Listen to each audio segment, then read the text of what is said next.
आज हम बात करेंगे वैदिक काल के बारे में। वैदिक काल की शुरुआत 1500 बीसी से 600 बीसी के उपरांत हुई, यानी BC the birth of Jesus Christ. ठीक है, यानी कि ये लिखा है वैदिक काल की शुरुआत हुई 1500 बीसी से 600 बीसी के उपरांत। बीसी का मतलब होता है before the birth of Jesus Christ, और एडी का मतलब होता है अन्ना दोमनी का मतलब होता है आफ्टर डेथ का मतलब होता है कि यीशु मसीह यानी ईसा मसीह के मृत्यु के बाद का। ठीक है, हम बताएंगे, आज बात करने जा रहे हैं यजुर्वेद यानी वैदिक काल के अंदर, यानी कि वैदिक काल एक क्या है, समय उपरांत है। ठीक है, वैदिक काल समय उपरांत है। कहाँ से, कब से, यानी 1500 बीसी से लेकर 600 बीसी के उपरांत का समय वैदिक काल। ठीक है, वैदिक काल में कौन कौन से वेदों की रचना हुई। ठीक है, वैदिक काल में कुछ वेदों की रचना हुई, जैसे यजुर्वेद। ठीक है, हम बात करेंगे यजुर्वेद की। वैदिक काल में यजुर्वेद की रचना हुई। ठीक है, वैदिक काल में यजुर्वेद की रचना हुई, और इसके बाद में यजुर्वेद, ऋग्वेद, सामवेद और अथर्ववेद। ठीक है, यानी कि कुल मिला के चार वेदों की रचना हुई, यानी कि ऋग्वेद, सामवेद, यजुर्वेद, अथर्ववेद। ठीक है, इन चीज़ों की रचना हुई, इन ग्रंथों की रचना हुई। तो वैदिक काल है क्या, कब आया, कैसे शुरुआत हुई, इसके बारे में बात करेंगे। तो वैदिक काल जो है, ठीक है, मेरी बात को गौर से सुनना, यानी कि ये जो वैदिक काल है, वैदिक काल बहुत ही पुराना है, यानी कि सिंधु घाटी की सभ्यता का जब अंत हो गया था तब इसका प्रारंभ हुआ था। ठीक है, मेरी बात को गौर से सुनना, जब सिंधु सभ्यता का, ठीक है, इंडस वैली सिविलाइजेशन का जब एंडिंग हुआ था तब इसका स्टार्टिंग हुआ था। ठीक है, यहाँ पर पहले आर्यों के आने के पहले यहाँ पर द्रविड़ों का स्थान था, यानी कि आर्य लोग भारत में आए, तो इसके पहले भारत में द्रविड़ लोग रहते थे। कौन लोग रहते थे? द्रविड़ लोग। यानी कि जब आर्य लोग इस भारत देश पर आए, भारत देश पर अपना बसेरा किया, भारत देश पर रहने लगे, तो इस देश को क्या कहने लगे? आर्यों का इस देश भारत में आर्यवर्ता कहलाता है। ठीक है, मेरी बात को गौर से सुनना, आर्यों का ये देश क्या कहलाता है? आर्यवर्ता कहलाता है। ठीक है, एनी प्रॉब्लम? नो। तो यानी कि भारत में कई सारे विद्वान भी थे। ठीक है, भारत में कई सारे विद्वान भी थे जो आर्यों के बारे में एक्सप्लेन करते हैं कि आर्य कहाँ से आए, आर्य कैसे थे और आर्य है क्या। तो हम कुछ विद्वानों की बात करेंगे जो लगातार उनकी बात कंफर्म निकलती चली आ रही है, हम उनकी बात करेंगे। मैक्स मूलर की। ठीक है, ये जो है मैक्स मूलर की लगभग मोस्टली बात जो है वो बिल्कुल सच निकल रही। तो मैक्स मूलर जो बोलते हैं कि मध्य एशिया, यानी कि मैक्स मूलर का कहना है कि जो आर्य लोग आए भारत पर, जो आर्य लोग आए, द्रविड़ों से युद्ध किया। द्रविड़ों से पहला युद्ध उन्हें 10 राग युद्ध किया, जिसमें से 10 राजाओं का एक समूह होता था जो आर्यों से युद्ध किया, और उसमें आर्य लोग क्या होगा? हार गए। ठीक है, तो यानी कि मध्य एशिया से आकर क्या किया? द्रविड़ों से युद्ध किया। द्रविड़ों से युद्ध करने के बाद में, यानी मध्य एशिया से आने के बाद कहाँ गए? सबसे पहले ट्रांसफ़र हो गए। वो कहाँ ट्रांसफ़र हो गए? यानी ईरान में भी आए, इटली में भी आए, और भारत में यानी ईरान में भी गए। यानी कि मध्य एशिया वाले स्थान को छोड़कर कहाँ गए? ईरान में भी गए, और जर्मनी में भी गए, और कहाँ पर आए? भारत में भी आए। यानी इन स्थानों पर आर्यों ने क्या किया? कब्जा किया, और युद्ध करने के बाद वहाँ पर अपना बसेरा बना लिया। तो यानी कि मैक्स मूलर आर्यों के बारे में यह भी एक्सप्लेन करते हैं कि वो किस प्रकार थे। आर्यों का कहना है, जो मैक्स मूलर थे, ठीक है, मेरी बात को गौर से सुनना, कहना है कि जो आर्य थे वो कहते थे गोरे थे। कैसे थे? गोरे थे, एकदम मस्त हैंडसम क्वालिटी के थे, गोरे थे। और नाक जो थी उनकी कैसी थी? लंबी थी। नाक जो थी लंबी थी, और उनका कद भी क्या था? लंबा कद था। लंबा कद, गाठी के थे, नाक लंबी थी, गोरी थे, और उनकी भाषा जो थी वो संस्कृत थी। ठीक है, कैसी थी? संस्कृत। तो आर्य जो है क्या? आर्य एक द्योतक शब्द है, यानी कि एक समूह है। ठीक है, आर्य एक द्योतक शब्द है, यानी कि एक समूह है जिसमें से आर्य लोग कैसे होते थे? लंबी नाक वाले, गोरे, लंबी कद गाठी के होते थे, और उनकी भाषा कैसी थी? होती थी संस्कृत होती थी। ठीक है, एनी प्रॉब्लम? कोई प्रॉब्लम हो बताइए। और कई सारे विद्वान ये बताते हैं कि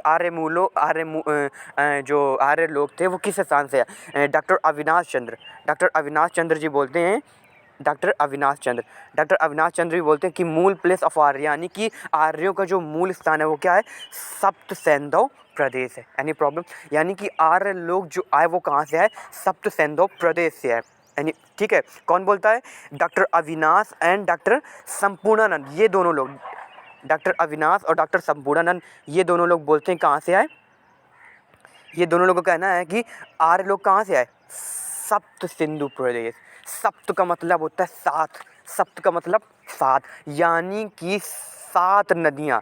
ठीक है, 7 नदियों की बात करेंगे हम। ठीक है, ये 7 नदियाँ मेरे पास में लिखी हुई है। ठीक है, 7 नदियाँ ये सतलज, व्यास, रावी, चिनाब, झेलम, सरस्वती और सिंधु। सरस्वती को बोलते हैं कुंभी आकस। ठीक है, सरस्वती को क्या बोलते हैं, कुंभी आकस। ये 7 यानी सप्त सिंधु प्रदेश जो कि क्या है, पंजाब के आसपास है। ठीक है, मुझे कंफर्म नहीं है, हालांकि मैं बता रहा हूँ पंजाब के आसपास है। ठीक है, एनी प्रॉब्लम, कोई प्रॉब्लम हो तो शेयर करिएगा। तो सतलज, व्यास, रावी, चिनाब, झेलम, ये क्या है, सप्त सिंधु प्रदेश के अंतर्गत आता है। और इसके बाद में, ठीक है, इसके बाद में हम बात करेंगे बाल गंगाधर तिलक की। बाल गंगाधर तिलक जी क्या बोलते हैं कि आर्य लोग जो है वो कहाँ से आए, उत्तरी ध्रुव, भारत का जो उत्तरी पोल स्तर है, ठीक है, वर्ल्ड का जो उत्तरी पोल है वहाँ से है। ठीक है, नॉर्थ पोल से है, यानी उत्तरी ध्रुव से है। इनका जो एक्सप्लेनेशन है कि उत्तरी ध्रुव से है, ये हमें Arctic home in the Vedas book में मिलता है। किस बुक में मिलता है, Arctic home in the Vedas book में मिलता है। एनी प्रॉब्लम, कोई प्रॉब्लम हो तो बताइएगा।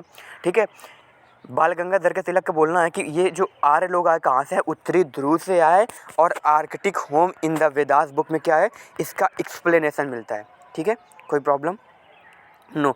इसके बाद में स्वामी विवेकानंद, ठीक है, भारत के महान जो व्यक्ति थे, जो इनके काफ़ी मोटिवेशनल वर्ड्स हम लोग सुनते हैं, तो स्वामी विवेकानंद का जो कहना है कि आर्य कहाँ से आए, तिब्बत से आए। कहाँ से आए, तिब्बत से। कहाँ से आए, तिब्बत से।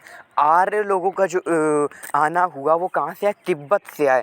ठीक है, इसके बाद में हम बात करेंगे डॉक्टर गाइल्स और मैकडोनल्ड। ठीक है, डॉक्टर गाइल्स और मैकडोनल्ड दोनों लोग ये क्या बोलते हैं कि जो आर्य लोग आए वो कहाँ से आए, ऑस्ट्रिया हंगरी। ऑस्ट्रिया हंगरी क्या है, देश है। ऑस्ट्रिया हंगरी नामक प्लेस से कहाँ पर आए, हमारे देश में आए। एनी प्रॉब्लम, तो यानी कि इस प्रकार से कई सारे विद्वान अपने अलग अलग शब्दों, अलग अलग वाक्यों, अलग अलग जानकारियों के अनुसार क्या है, हमको जानकारी दे रहे हैं। ठीक है, एनी प्रॉब्लम नो। तो सबसे पहले वेद की रचना हुई। इस जो वैदिक काल है, वैदिक काल क्यों पढ़ा, क्योंकि वैदिक काल में वेदों की रचना हुई, इसलिए वैदिक काल को वैदिक काल बोलते हैं। ठीक है, ऋग्वेद, यजुर्वेद, सामवेद, अथर्ववेद, यहाँ पर क्या है, 4 वेद, 4 वेदों की रचना हुई। ठीक है, ऋग्वेद, यजुर्वेद, सामवेद, अथर्ववेद। ठीक है, तो हम सबसे पहले बात करेंगे ऋग्वेद की। ठीक है, एनी प्रॉब्लम नो, यजुर्वेद की बात करेंगे। तो यजुर्वेद है, यजुर्वेद में क्या है, गद्य और पद्य दोनों से लिखा है।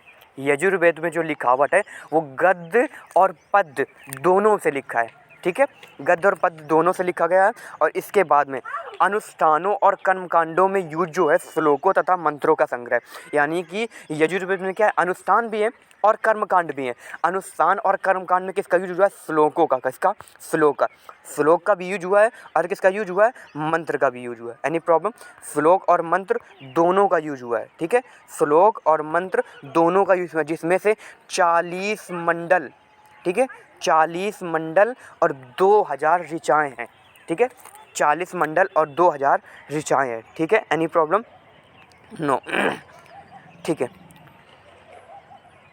और इसके 2 पाठांतर हैं। कितने पाठांतर हैं, 2 पाठांतर हैं। जिसका पहला पाठांतर है कृष्ण यजुर्वेद और दूसरा शुक्ल यजुर्वेद।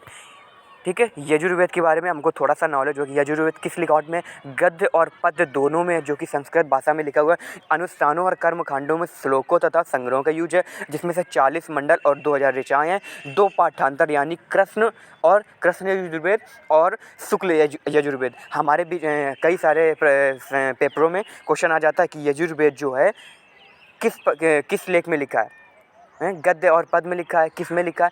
तो यजुर्वेद को याद रखना, गद्य और पद्य किस साहित्य में लिखा है, तो गद्य और पद्य में लिखा है। ठीक है, कब प्रारंभ होता है? 1500 BC से 600 BC। आर्यों के आने के पहले भारत में कौन लोग रहते थे? तो बता देना, द्रविड़ लोग रहते थे। सप्त का मतलब 7, सतलज, व्यास, रावी, चिनाब, झेलम, सरस्वती और सिंधु। Any problem? ठीक है।